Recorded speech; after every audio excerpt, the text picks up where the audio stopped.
Hi, welcome to this video. We have decided to do a tutorial on how to change the digitiser, or the touchscreen as it's also known, for transporters.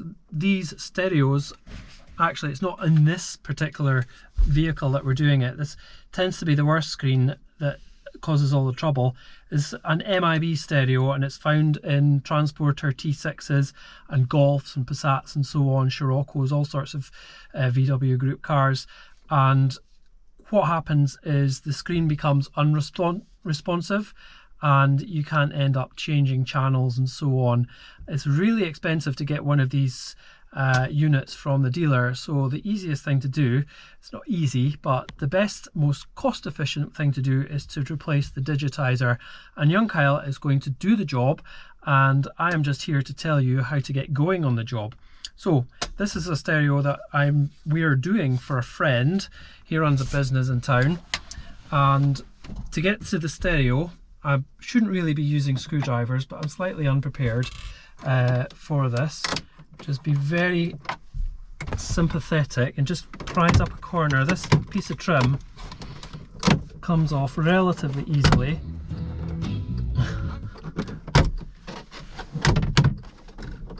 It's better to do it when it's slightly warm as well. In the cold weather these things can be quite difficult. So you can just see I just prized it up enough there to get my fingers under and just peeled it off all the way around. Look at that. That is very easy. Easy when you know how. And then there's 4 screws, T20 Torx screws, and then take the connectors out at the back of the stereo. I'm not going to take it out just now, I don't really want to disturb it, but there's usually a clip with a hinge lock. You just prise the bottom of the hinge up just past its little wedge clip, if you like, and then it comes out like a suitcase handle. And the little aerial connectors, they're called the FACRA cables. So just slip the little clip out gently with a small screwdriver and tease the connectors out. They are round. I'll actually show you. This one here's got sat nav as well. So there's the 2 aerial cables. There's the one for the GPS, and there's another one. I'm not sure exactly what they're all for, but anyway, one will be for DAB antenna as well. So yeah, you just take all of them out, and they're all color coded. They'll all only fit on one way, so that's nice and easy. And then you take your stereo out and get it to a safe place, and Kyle will show you how to do things next. All right, thank you, Dad, for that. Here's the screen that needs to be touchscreen replaced. To do the job, you need a T8 torque, you need a T6 torque, and I like to have a little flathead because there's a couple bits in here that it just is easier when you can pry something. I'll show you that in time though. You need the display, the actual digitiser. We'll put a link or search term for that. Quite often the listings change around on eBay, so that'll be in the description. And I'm going to time this so you can see roughly how long the job takes. Also, before I start this repair, only a small percentage of viewers of our channel have actually subscribed. It's free, it would help us out a lot, and you would also find out when we've uploaded a new video. Alright, so let's get started. The first things you want to do, there are the T8 screws at the top here, and there are also on the side, so I'll just unscrew these now.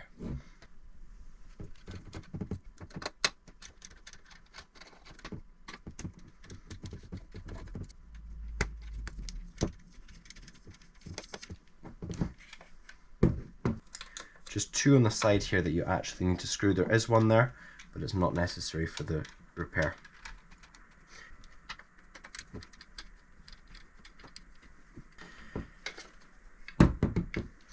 Nothing there, and there's this one and this one, but that's just underneath this panel. So this panel should pop off now. I don't need to rip that, but that's okay.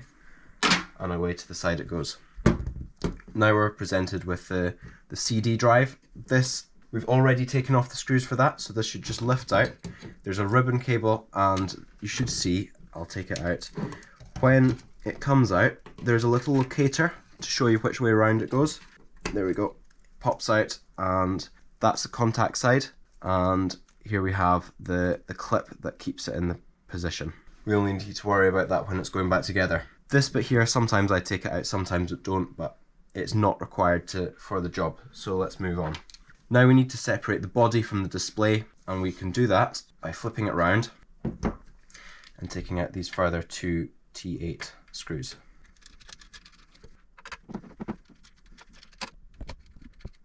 Now, oh, there's the one I missed before. It's under the sticker here. So to remove the display, there is a little tab on this side and another tab on this side. You should see the hole here. With your flathead screwdriver, behind this little PCB here, there's a little bit of metal in it, hooks on to the frame. It's also here on the other side, if you see in there. So let's see, there, and it's just mirrored on the other side there. So what to do is to just put the flathead in there, just to be careful not to knock anything else, and then just so it can pull away from the body. Sometimes it can also be help to push it from the other side. What I do is I use my thumb to push the display away, so once it has dislodged itself, it doesn't pull itself back in. See there, that side's gone. It just moves slightly, like that. Then the display is free. What can be done is just to pull it away downwards, because there's a connector at the bottom here, and it is connected there. Right, so now that we've got the display out, we can flip it round and take off this metal shield. Now from here on we'll be using the T6, because the T8 is only for the body and this is for the display. So around we can see the main screws. There's only two types of screws in this, but there's two sections under the display, so I like to separate them so I know I've got all the screws out for each one. So I'll just remove these now.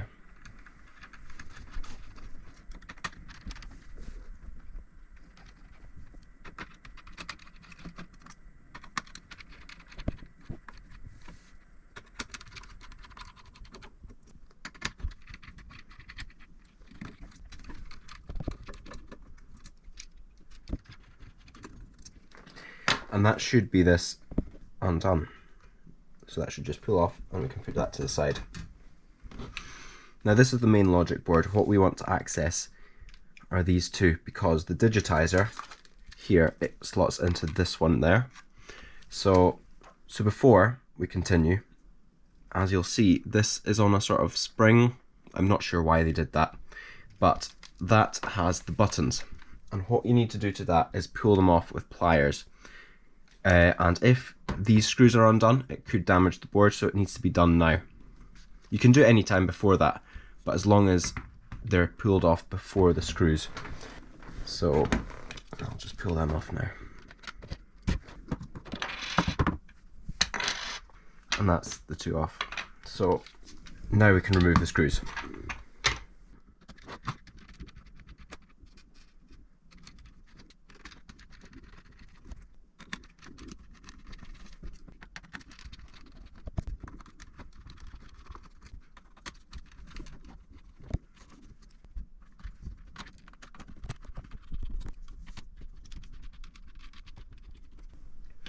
Alright, now that the screws are out, we can take these SD card readers out.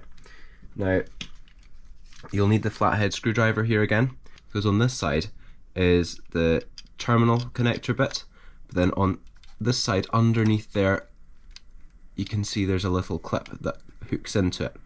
So all that needs to be done is to pull it out evenly on both sides whilst prying away the plastic connector. Sometimes it can be a little bit awkward. Easier than the first bit with the flathead, but now that that's unlatched, you can just wiggle it out like that, and you can see the little divot where the plastic latches onto. And now for the other side. A little bit easier without the processor in the way. Pull the latch away and lift it out. So I'm going to put that to the side. Now is the bit that we disconnect the display so that we can install the new touchscreen. There are these two ribbon connectors. This black flip needs to be flipped forward so it releases the ribbon. You can just do that with your nails sometimes. There we go. And then the other one sometimes can be a bit more difficult.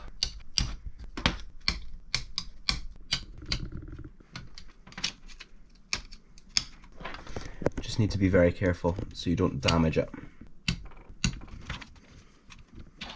And there we go. So you'll see, I'm not sure it will come up on camera, but where the ribbon connectors are, there's a little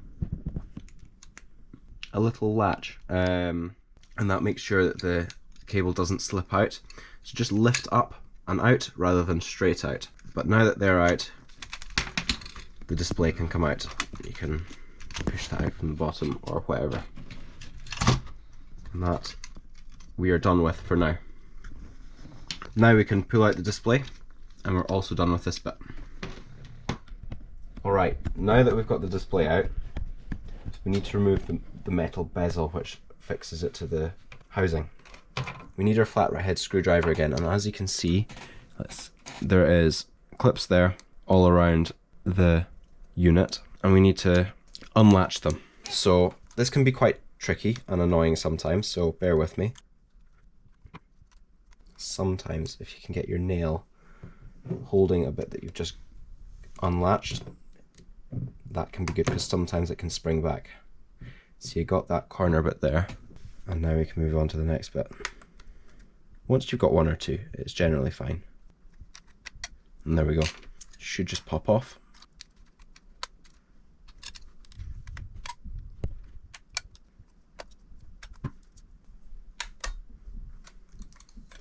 And that's the frame removed. I just like to, at this stage, give the display a clean because quite often there can be a dirt build-up. I'm not sure if it's showing on camera, but often there's a dirt build-up underneath, so I just give it a wipe before the digitiser, the new one, goes on top. And this is where I need to tell you that this original digitiser is built into the unit, so it would be extremely difficult to remove it without breaking the display. So what to do is to put the new one directly on top, and then make sure when you're connecting up, you connect in the new cable instead of the old one.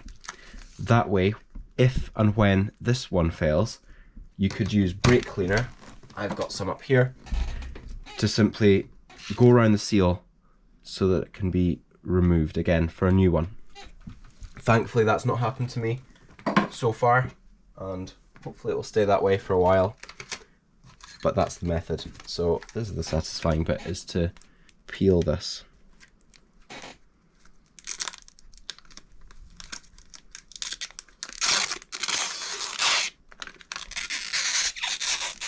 And here we have it. So there's another peel tab for the actual adhesive. And that leads us to the scary part.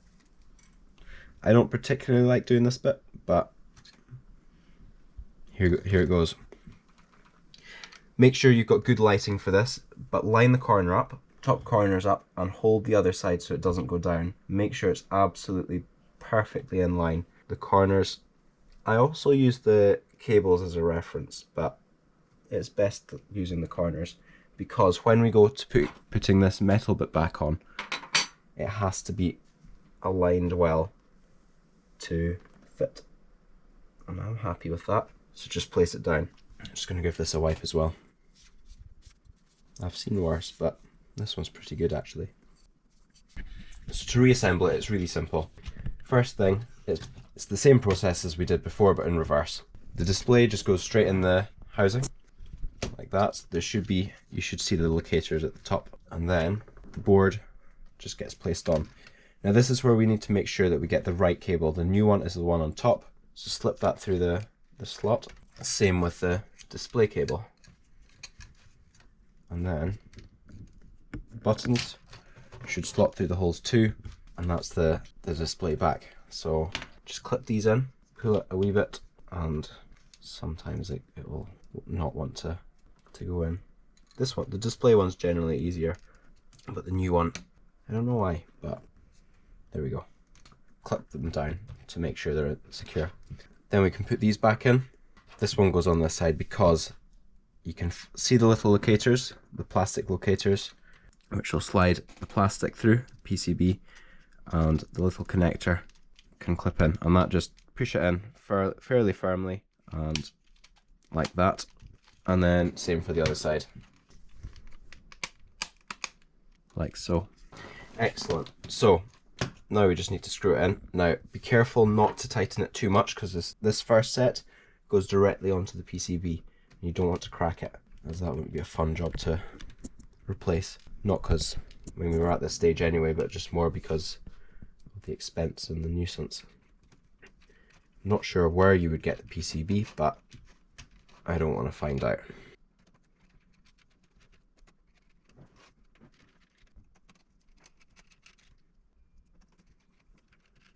Before we put the metal bit on, the metal shield, it's important to know that they're tight enough that the buttons on the front feel firm, but not tight enough that you end up cracking it. And that is not, I'm not really getting any clicks from them, so I just need to tighten it a bit more.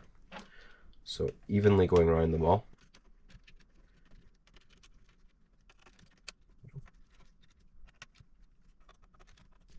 Like so. Excellent. Now we can put this, in fact, we can put the buttons on now anytime. So just push them in. Like that. And that's that done. Put the shield on. I don't know what it's called, but that's what I call it. And we can start screwing these in. Now I've also got a YouTube channel I'm building up. It's called Kyle's Coding Chronicles, and if you want to see me program some computer games, feel free to check it out. I've not uploaded in a while because I'm working on a large project, and yeah, that's what I'm doing. You should also subscribe to David Campervan. He puts a lot of effort in, and we should actually have some more videos coming out, not just for restorations, but Dad's going to be starting a cooking channel, so keep an eye out for that. I won't tell you what we're going to plan, because that would ruin the surprise.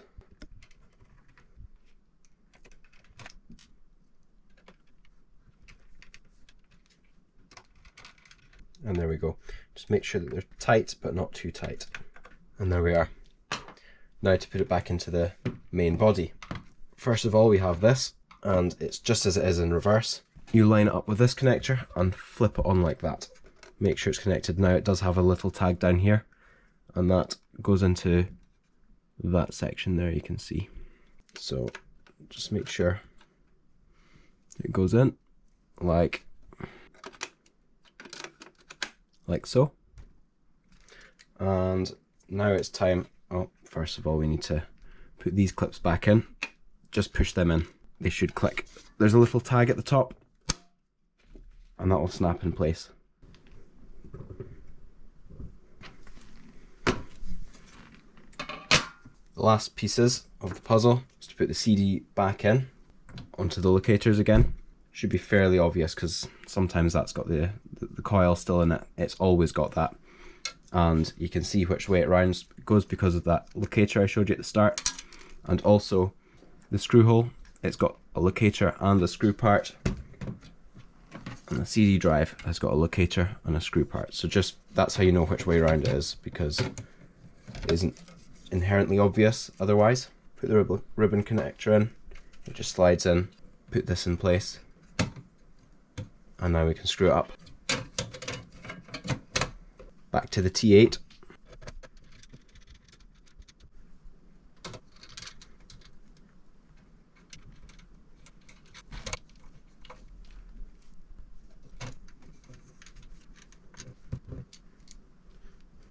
Now the side ones.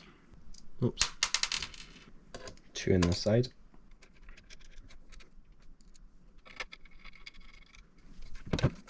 On the bottom, another two.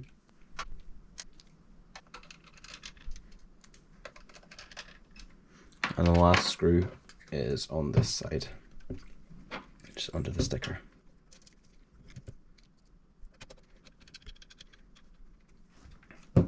Job done. And that took me 35 minutes. So I'll pass back to Dad. So thanks for watching this section. Okay, now that you've got your stereo back in, don't forget to make all your connections at the back of the stereo, clip your connection in and close the hinge lock in place, and make sure these all give you a nice satisfying click and lock the tabs down on all those factor connectors. Now, we put our trim back, and this can be a little bit of a faff sometimes, but look at that, straight in. I did one the other day and it just wouldn't go in for me. And you just make sure that's all fully home and it's all nice and neat around the corners there, and then it's not going to give you any creaky noises when you're driving. Hope you found that useful. Don't forget to like and subscribe, and we'll give you lots more great content like this in other videos.